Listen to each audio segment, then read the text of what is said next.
Himalaya cotton வேட்டிகள், ஷர்ட்டுகள், wedding celebration. Cuddalore மாவட்டத்தில் வாக்குச்சாவடி அலுவலர்களுக்கு இறுதிக்கட்ட பயிற்சி அளிக்கப்படுகிறது. கூடுதல் விவரங்களை வழங்க செய்தியாளர் ஸ்ரீதர் இணைந்திருக்கிறார். ஸ்ரீதர், இறுதிக்கட்ட பயிற்சி குறித்த கூடுதல் விவரங்கள் என்ன? கடலூர் மாவட்டத்தை பொறுத்தவரைக்கும் 9 சட்டமன்ற தொகுதிகளில் மொத்தமாக 21,40,112 வாக்காளர்கள் மொத்தமாக மாவட்டம் முழுவதும் உள்ளார்கள்.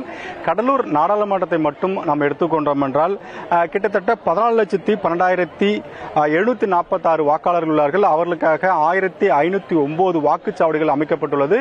மாவட்டம் முழுவதும் பார்த்தோம் என்றால் கிட்டத்தட்ட 2,302 வாக்குச்சாவடிகள் அமைக்கப்பட்டிருக்கிறது. இந்த 2,302 வாக்குச்சாவடிக்கும் கடலூர் மாவட்ட ஆட்சியரும் தேர்தல் நடத்தும் அலுவலருமான அருண் தம்பராஜ் தான் இந்த பணியை மேற்கொண்டு வருகிறார்.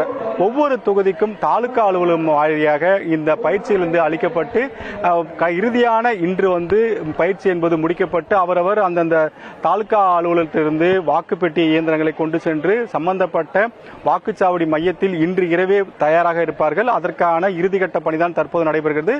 நம்முடன் தேர்தல் நடத்தும் உதவி அலுவலரும் கோட்டாட்சியருமான அபிநயா இருக்க அவங்கள கேட்கலாம்.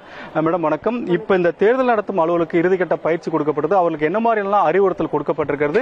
பொதுமக்களுக்கு என்ன ஒரு அறிவுறுத்தல்? நம்ம யாருக்கு போலிங் ஆஃபீஸர்ஸ்க்கு ட்ரைனிங் கொடுக்கிறோம். இது 3rd ஸ்டேஜ் ஆஃப் ட்ரைனிங். இதுக்கு 3 ட்ரைனிங் முடிச்சிருக்கோம். செகண்ட் ஃபேஸ் ட்ரைனிங் மட்டும் ரெண்டு தடவை நடத்திருக்கோம். So 3rd stage of training நடத்திருக்கோம். இது டியூட்டி ஆர்டர்ஸும் இஷ்யூ பண்ணிருக்கோம். என்னென்ன இன்ஸ்ட்ரக்ஷன்ஸ் கொடுத்திருக்கோம் அப்படின்னா, பிரிசைடிங் ஆஃபீஸ் மட்டும் தான் ஃபோன் அலோவ் பண்ணணும்னு சொல்லியிருக்கோம். போலிங் ஆஃபீஸர்ஸ் யாருமே ஃபோன் கொண்டுட்டு போகக்கூடாது அப்படின்னு சொல்லியிருக்கோம். இன்னைக்கு ஈவினிங்கே அவங்களோட போலிங் பூத்ல அவங்க போய் அந்த ஃபெசிலிட்டிஸ்லாம் இருக்கான்னு பார்த்துட்டு என்ஷூர் பண்ண சொல்லியிருக்கோம். அதுக்காக நம்ம ஆப்புமே இன்ட்ரடியூஸ் பண்ணியிருக்காங்க. எலெக்ஷன் கமிஷன் ஆஃப் இந்தியாவிலேருந்து PMS ஆப்னு ப்ரீ போல் டேக்கு அது நாளைக்கு போலிங்னா ப்ரீ போல் டே இன்னைக்கு. ஸோ இன்னைக்கு உங்களுக்கு மெட்டீரியல்ஸ் எல்லாமே ரிசீவ் ஆயிருக்கா, போலிங் பார்ட்டிஸ் வந்துட்டாங்களான்னு சொல்லி என்ஷூர் பண்ணி அந்த ஆப்லையும் நம்ம அப்டேட் பண்ண சொல்லியிருக்கோம்.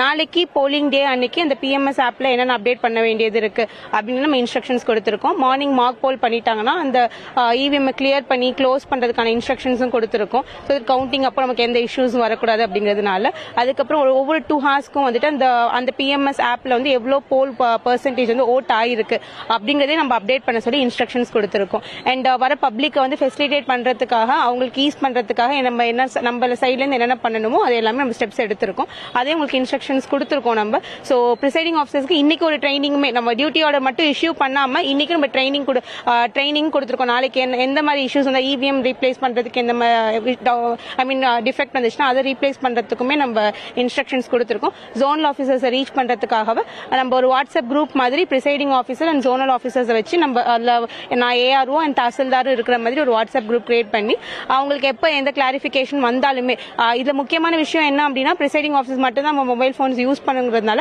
அவங்கள மட்டும் இந்த வாட்ஸ்அப் குரூப்ல ஆட் பண்ணிட்டு எந்த டவுட்ஸ் வந்தாலுமே அதுல நம்ம ரைஸ் பண்ண சொல்லியிருக்கோம். ஸோ அதுக்காக நம்ம கன்சர்ன்ஸ் ரைஸ் பண்றாங்க. நம்ம இங்க இந்த ARO லெவல்ல இருந்து நம்ம ஸ்டெப்ஸ் எடுக்கிறதுக்காக நம்ம சொல்லியிருக்கோம். பொதுமக்களுக்கும் முதல் கட்ட வாக்காளருக்கு என்ன மாதிரி தகவலை சொல்றீங்க? பொதுமக்களுக்கு என்ன அப்படின்னா, நம்ம பிரிசைடிங் ஆஃபீஸர்ஸ் மட்டும் தான் மொபைல் போன் அலோவ் பண்ணியிருக்கோம். போலிங் ஆஃபீஸர்ஸ்க்குமே நம்ம மொபைல் போன் அலோவ் பண்ணாதனால யாருமே மொபைல் போன்ஸ் உள்ள வரக்கூடாது, எடுத்துட்டு வரக்கூடாது அப்படிங்கிறது இன்ஸ்ட்ரக்ஷன்ஸ்.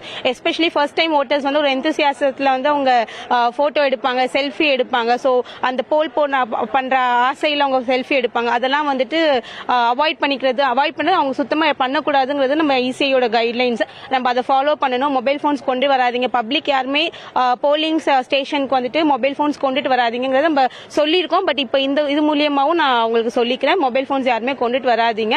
100 மீட்டர்ஸ் 200 மீட்டர்ஸ் ரேடியஸ் நம்ம மார்க் பண்ணிருக்கோம். அந்த 200 மீட்டர் ரேடியஸ்குள்ளேயுமே நீங்க மொபைல் போன்ஸ் கொண்டு வராம இருக்கிறது நம்ம அட்வைஸ் பண்றது.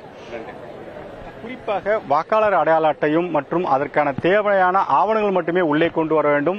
செல்போன் கட்டாயமாக கொண்டு வரக்கூடாது. குறிப்பாக உள்ளே செல்ஃபி எடுப்பது போன்ற விஷயங்களை செய்யக்கூடாது என்ற தகவலை தெரிவித்திருக்கிறார்கள். அது மட்டும் இல்லாமல் அந்த பிரிசைடிங் ஆபீசர் என்று அந்த வாக்குச்சாவடியில் பணியாற்றக்கூடிய அனைவருக்கும் தெளிவான பயிற்சிகள் கொடுக்கப்பட்டுள்ளது.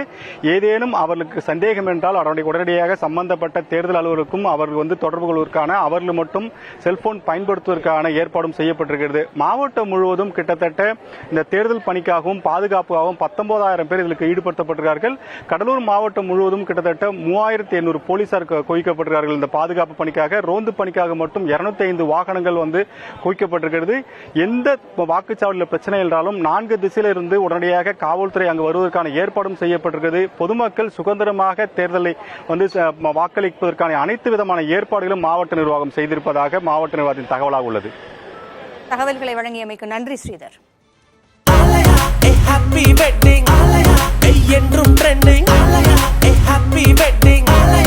ஆலயா காட்டன் வேட்டிகள் ஷர்ட்டுகள் வெட்டிங் செலிப்ரேஷன்.